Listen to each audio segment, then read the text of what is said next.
میرا نام محمد محسن رضا عطاری ہے۔ میری پہلی لائف یعنی دینی ماحول سے وابستہ ہونے سے پہلے کی، میں جینز شرٹ پہنتا تھا، شیوڈ تھا، فلمیں گانوں کی لت لگی ہوئی تھی بہت بری طرح سے، کہ مطلب میں کوئی بھی کام گانے سنے بغیر نہیں کر پاتا تھا۔ ہینڈ فری جو ہے نا، یہ آل ٹائم کہہ سکتے ہیں کہ میرے کانوں میں ہوتی تھی، گلے میں ہوتی تھی۔ میں آل ٹائم اذانوں کے علاوہ ٹائم میں گانے سنتا رہتا تھا، اور اس کے علاوہ ٹائم میں جب کہ لیٹا ہوں بیٹھا ہوں موویز دیکھتا رہتا تھا۔ اور میرا خیال ہے کہ شاید ہی ہے کہ میں نے کوئی مووی ان دنوں میں نہ دیکھی ہو۔ اس طرح مبالغہ کروں تو شاید بے جانا ہوگا۔ تو ایک اسلامی بھائی ہیں، ان کا نام ہے سلیم عطاری، تو انہوں نے مجھے ایک دو دفعہ نوٹ کیا کہ میں نا ڈائجسٹ وغیرہ پڑھتا رہتا تھا۔ یہ بھی میری ایک عادت تھی، بری عادت تھی، تو فضول میں مطلب پیسے بھی خرچ کرنے ہیں، اپنا وقت بھی ضائع کرنا ہے۔ تو انہوں نے مجھے ایک کتاب دی، آداب طعام اس پر لکھا ہوا تھا۔ میں اس سے واقف نہیں تھا پہلے، تو میں نے کہا یہ کیا ہے کتاب؟ اس وقت مجھے طعام کا مطلب بھی نہیں پتہ تھا نا، تو میرے لیے ایک نیا لفظ تھا۔ تو انہوں نے مجھے کہا کہ یہ پڑھ کے دیکھیں، مطلب رسالے پڑھتے ہیں، ڈائجسٹ پڑھتے ہیں، اس کو بھی یہی سمجھ کے نا پڑھ لو۔ میں نے کہا اچھا دیکھتے ہیں، لیکن میں نے وہ کتاب لی تو میں ادھر ہی نا، جہاں پہ اس اسلام بھائی سے میری ملاقات ہوئی تھی نا، میں ادھر ہی وہ چھوڑ آیا کہ یار میں نے تھوڑی نہ پڑھنی ہے کیا ہے۔ جب دوسرے دن یا تیسرے دن دوبارہ ان کے ہاں جانا ہوا، تو انہوں نے دوبارہ نا مجھے یہ نہیں کہا کہ مطلب آپ نے یہ کتاب کیوں نہیں لے کے گئے، یہاں چھوڑ گئے۔ مجھے دوبارہ سے وہ کتاب پیش کی کہ یار یہ محسن بھائی یہ کتاب آپ نا مطلب غلطی سے بھول گئے ہوں گے، تو اس کو پڑھ کے تو دیکھیں، اس میں کھانے پینے کے بارے میں، کچن کے بارے میں یہ کتاب نا۔ میں نے اس کے ایک دو پیج پلٹ کے دیکھے، میری چونکہ ڈائجسٹ وغیرہ پڑھنے کی عادت تھی تو میرا مطالعہ کرنے کی تھوڑی سپیڈ اچھی تھی۔ میں نے جو ہے نا سرسری برڈ ویو کی طرح ایک دو پیجز پڑھے ہیں، تو مجھے کچھ انٹرسٹنگ لگی نا بک، میں وہ لے گیا۔ میں نے کہا چلیں وقت نکال کے اس کو پڑھیں گے۔ وہ کتاب میں نے میرا خیال ہے بہت مختصر سے عرصے میں نا آداب طعام وہ پڑھ ڈالی، تو میں بڑا متاثر ہوا۔ میں نے کہا یار جو پہلے پڑھتا رہا ہوں یہ تو مطلب اس میں تو کوئی فائدہ ہی نہیں ہے، فضول باتیں تھیں، یہ تو بڑی کام کی چیزیں ہیں، ساری گھریلو چیزیں ہیں، تو یہ تو پڑھنی چاہیے۔ دین میں نے اس اسلام بھائی سے کہا یار اس طرح کی کوئی اور کتاب ہوئی تو وہ دینا۔ پھر انہوں نے مجھے فیضان سنت کتاب بھی دی، جو میرا خیال ہے کہ میں نے 2 ماہ سے پہلے مطالعہ کر لی تھی۔ تو پھر اس میں مجھے شوق پیدا ہو گیا، میں نے وہ ڈائجسٹ وغیرہ، ناول وغیرہ پڑھنے، رسالے پڑھنے چھوڑ دیے، اور یہ والی کتابیں جو ہے نا وہ وقتاً فوقتاً جب مجھے موقع ملتا تھا خرید کر میں نے پڑھنا شروع کر دی۔ پھر بہرحال یہ گانوں کی لت، فلمیں، ڈرامے، اس طرح کی آوارہ گردی، بائکنگ کرنا، تو دین سے دوری والی ایسی لائف جو ہے نا، وہ کسی کی نہ سننا، یہ کمپلینٹس بھی ملتی رہتی تھی کہ یار تو گزر رہا تھا، تجھے بلایا ہے تو تو نے رسپانس نہیں کیا، میں کیسے کرتا، میرے تو ایئر فون لگے ہوتے تھے۔ تو ایسے وقت گزر رہا تھا، لیکن وہ کتابوں کے پڑھنے سے نا کچھ نہ کچھ دستک ہوتی رہتی تھی کہ یار یہ صحیح نہیں ہے، یہ صحیح نہیں ہے، یہ صحیح نہیں ہے۔ تو وہ بس وقت ہی ایک ہوتا تھا معاملہ اس طرح کا، تو گزر جاتا تھا وقت۔ پھر یہی اسلامی بھائی جنہوں نے مجھے کتاب دی تھی، یہ مجھے کبھی نہ کبھی اجتماع پہ نا لے جاتے ہوتے تھے، تو مجھے بلکہ ڈر لگتا تھا یار وہ دعا جب مانگتے ہیں نا ڈراتے بڑا ہیں، تو میں نے کوئی نہیں جانا وہاں پہ نا، میرا وہ والا لائف ٹھیک ہے، کھیلا کودا، گانے سنے، فلمیں دیکھی اور اچھی چل رہی ہے، مزے سے چل رہی ہے، تو یہ کوئی نہیں ہے۔ بہرحال انہوں نے بھی اپنی کوشش نہیں چھوڑی، وہ مجھے دعوت دیتے رہتے تھے، کبھی نہ کبھی پھر جانا ہو جاتا تھا اجتماع پہ، تو یوں اس طرح سے ایک تھوڑی سی نسبت بن گئی ہوئی تھی۔ تو نہ میرے اہل سنت کو دیکھا ہوا تھا، نہ مدنی چینل تھا، نہ وی سی ڈی وغیرہ بھی آئی ہوئی تھی۔ اس طرح سے کافی وقت گزر گیا، میں کوئی نہیں بدلا، ویسے ہی چلتا رہا، اور وہ سلسلہ گناہوں کا یہ ختم ہونے کی طرف ایسے نہیں لگتا تھا کہ کبھی آئے۔ مطلب میرا اپنا بھی ذاتی خیال تھا کہ میں کبھی بدل نہیں سکتا۔ تو داڑھی رکھنا تو بڑی دور کی بات ہے، یہ تو ایک بہت بڑا پہاڑ لگتی تھی کہ یار یہ تو پتہ نہیں کیسے لوگوں نے رکھی ہوتی ہے، یا تو یہ ہوتا ہے وہ ہوتا ہے، بڑے مسائل ہیں معاشرے میں رہتے ہیں، کیونکہ ہمارا فیملی میں بھی کسی نے داڑھی نہیں رکھی ہوئی تھی، مطلب داد کا فیملی میں دیکھ لو، ننیال میں دیکھ لیں، کسی نے بھی، مجھے ہی نہیں یاد پڑتا کہ پہلے کسی نے داڑھی رکھی ہو۔ میں محسن بھائی کو تب سے جانتا ہوں، جب وہ پینٹ شرٹ میں گھومتے تھے، فلمیں ڈرامے دیکھتے تھے. شادیوں پہ جانا اور ڈانس وغیرہ یہ سارا کچھ چلتے تھے. ان کے ایک دوست ہیں، انہوں نے ان کو امیر علیہ سنت حفظہ اللہ تعالیٰ کی ایک رسالہ بک وغیرہ دی پڑھنے کے لیے. میں پھر آنا کرنا میرے کل شاپ تے آنا ہے تو میں انہوں ویکھنا انہیں ہینڈ فری لائی ہے، گانے سننے نے انہوں نے. تو مینوں میں انہوں نے پڑھے لکھے نے کہ انہوں دعوت دئیے. الحمدللہ انہوں نے ہولی ہولی ہولی ہولی ہولی انہوں دعوت دینی، انہیں اجتماع تے کھڑنا ہے. تو الحمدللہ پھر جڑا ہولی ہولی ہولی ماحول چ آتے کہ اجتماع تے آتے جاتے نے. پہلے تو ایسے ہی تھے نا، جیسے لڑکے پھرتے ہیں، کلین شیپ ہی سی ان کی، داڑھی بھی نہیں سی. جاوید ظہیر صاحب کے مریض ہوئے ہیں نا، ادھر کراچی میں گئے ہیں، اس کے بعد یہ بدل گئے ہیں. پہلے تو موبائل بھی لگائے رکھتے تھے کانوں میں، سنتے رہتے تھے جو بھی کچھ ساز سوز بھی جو بھی. جب کراچی میں گئے نا روزے رکھنے، ادھر رہ کے آئے، روزے 1 مہینہ رکھ کے آئے ہیں. پھر اس کے بعد آ گئے، داڑھی بھی رکھ لی ہے، سب کچھ رکھ کے آ گئے ہیں ادھر سے. خیر یہ میں دبئی میں جاب کے لیے گیا ہوا تھا. جب میں وہاں سے پلٹا تو میرے پاس کچھ فری وقت تھا، تو یہی اسلامی بھائی جو مجھے کتابیں دیتے تھے، پھر ان کے ذریعے سے کچھ جو علاقے کے ذمہ دار ہوتے تھے ان کے ساتھ بھی کچھ ہلکی ہیلو ہائی بن گئی ہوئی تھی. انہوں نے مجھے کہا محسن بھائی وقت بھی ہے تو آپ کیوں نہیں ایسا کرتے کہ آپ 1 ماہ کا ماہ رمضان کا اعتکاف جو ہے نا، یہ عالمی مدنی مرکز باب المدینہ کراچی میں یہ کر لیں، فیضان مدینہ میں. تو میں نے کہا یار یہ تو بڑا لمبا پیریڈ ہے، اس طرح کیسے مطلب وقت کیسے گزرے گا؟ کیونکہ ظاہر ہے مجھے ایک لت لگی ہوئی تھی فلمیں دیکھنے کی، گانے سننے کی. اب ظاہر ہے رمضان ہوگا، اس میں چلو گانے نہیں سنتے لیکن کسی نہ کسی طریقے سے بندہ وہ قوالی کے ذریعے میوزک اپنے مطلب وہ جو رس جب تک نہیں کانوں میں جائے گا تو وہ ماحول نہیں بنے گا، کھانا نہیں کھایا جائے گا، وقت نہیں گزرے گا نا. ایسے لگتا تھا یار یہ تو بڑا لمبا پیریڈ ہے، گزر ہی نہیں رہا، تو کیسے جائیں گے؟ خیر انہوں نے آہستہ آہستہ مجھے کہ بھئی چلتے ہیں چلتے ہیں. میں نے کہا چلو دیکھتے ہیں یار کیا ہوتا ہے. یہ جن کی کتابیں پڑھتے ہیں اب ان کو وی سی ڈی میں دیکھ لیا ہوا تھا، تو کچھ نہ کچھ جذبات تو ہوتے تھے یار جانا بھی چاہیے، لیکن پھر اتنا حوصلہ بھی نہیں ہوتا تھا. وہ جیسے تیسے جینس شرٹ میں ہی مجھے لے جایا گیا ہے. مجھے اس میں واقعہ یاد پڑتا ہے کہ جب ہم نے جانا تھا نا 1 آدھ دن پہلے، ایک اسلام بھائی مجھے ملے تو میں نے کہا یار میرے پاس نا یہ جینس شرٹ پینٹ شرٹ کے علاوہ کوئی دوسرا لباس ہے ہی نہیں، یہ کبھی پہنا نہیں ہے، تو نہ خریدا ہے نہ بنوایا ہے، تو یار بڑی مطلب شرمندگی نہیں ہوگی وہاں پہ جا کے؟ تو اور اسلام بھائی نے کہا یار ایسی کوئی بات نہیں ہے، بڑی محبت ملے گی، آپ ایسے ہی چلو. اب یہ ذہن سے نکالو کہ ہو سکتا ہے اس وجہ سے آپ اپنا پروگرام ہی کینسل نہ کر دو کہ میں نے بھائی جانا ہی نہیں ہے، آکورڈ فیل ہوگا. میں نے کہا اچھا چلیں پھر دیکھتے ہیں، کوئی بات نہیں، جو ہوگی دیکھی جائے گی. تو میرے پاس کوئی سلوار قمیض، کوئی کرتا پجامہ اس طرح کا کچھ بھی نہیں تھا. میں وہی اپنی پینٹیں شرٹیں لے کے بیگ میں ڈالی ہیں اور باب المدینہ کی طرف پورے ماہ کے اعتکاف کے لیے ہم چلے گئے.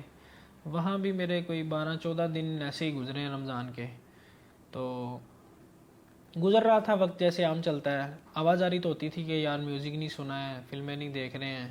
تو اس میں بھی میرا خیال ہے مجھے جب موقع ملتا تھا نا تو میں اپنے موبائل کا انٹرنیٹ استعمال کرتے ہوئے چیک کرتا رہتا تھا کہ کون سی مووی نہیں آئی ہے، تو اس کو ڈاؤن لوڈنگ پہ لگا دینا کہ یار یہ ڈاؤن لوڈ ہو جائے. ظاہر ہے یہاں سے اٹھ کے جب جائیں گے تو اس کو دیکھیں گے مووی کو، تو اب تو بڑا مزہ آئے گا، کافی ساری موویز ہو جائیں گی، میرا بڑا اچھا وقت گزرے گا.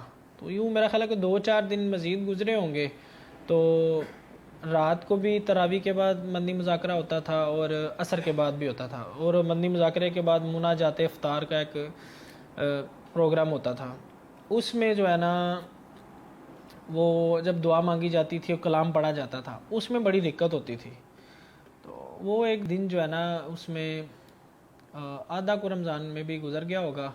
تو میں نے کہا یا اللہ یہ دعا کرتے رہتے ہیں کہ جی میں توبہ پر نہیں رہ پا رہا ثابت قدم مولا. یہ توبہ مطلب ایسے لفظوں میں پڑھی ہوئی تھی، سنی ہوئی تھی یا کتابوں میں پڑھی ہوئی تھی، اس کی ڈیفینیشنز بھی پڑھی ہوئی تھی، لیکن واسطہ نہیں تھا کہ یہ توبہ مطلب کیسے ہوتی ہے، مطلب بندہ کیسے گناہ کو بھول سکتا ہے، یا اس ایسے مطلب پکا ارادہ ہو جائے کہ یہ اب میں نے یہ گناہ کرنا ہی نہیں ہے، جس کے بغیر گزارا ہی نہیں ہوتا تھا. تو وہ مناجات کے دوران ہی نا میرے لیے سنت جب دعا فرما رہے تھے نا، تو میں نے یہ دعا کی کہ یا اللہ ان کے وسیلے سے نا امیر اہل سنت کے وسیلے سے مجھے سچی توبہ کی توفیق عطا فرما. تو وہ مطلب کچھ ہو گیا, مجھے نہیں پتا کہ کیا ہوا, کہ مطلب ایک دم جو ہے نا دل وہ گناہوں سے اچاٹ ہو گیا کہ یار بس اب نہیں یہ کام کرنا. اور داڑھی بھی رکھنی ہے, کہ مطلب داڑھی نہ رکھنا پڑا تھا کہ فسق ہے. تو میں کہا یار یہ میں بھی یہ ایک ایسا گناہ ہو جو ہماری دیگر کئی دعاؤں کی قبولیت میں رکاوٹ بنتا ہو. تو چونکہ پڑھا ہوا تھا کہ گناہ جو ہیں یہ دعاؤں کی قبولیت میں بھی ایک رکاوٹ ہوتے ہیں. تو اس وقت اس مناجات کے دوران امیر اہل سنت کی دعا میں شرکت کی برکت سے یہ نیت بھی کر لی کہ داڑھی رکھنی ہے, اور آئندہ جو ہے نا فلمیں نہیں دیکھنی, گانے نہیں سننے. اپنے موبائل میں نے جو بھی ٹریک لسٹ تھی, میرا خیال ہے 1-2 کلام ہوں گے جو میں نے وہیں پر جا کے ان کو ڈاؤن لوڈ کیا ہوگا. وہ میں نے سارے جو سانگز وغیرہ تھے نا ان سب کو آل ڈیلیٹ کر دیا, موویز ڈیلیٹ کر دیں, جو ڈاؤن لوڈنگ پہ لگائے ہوئے تھے ان کو بھی اریز کر دیا کہ بس یار آئندہ یہ کام نہیں کرنے.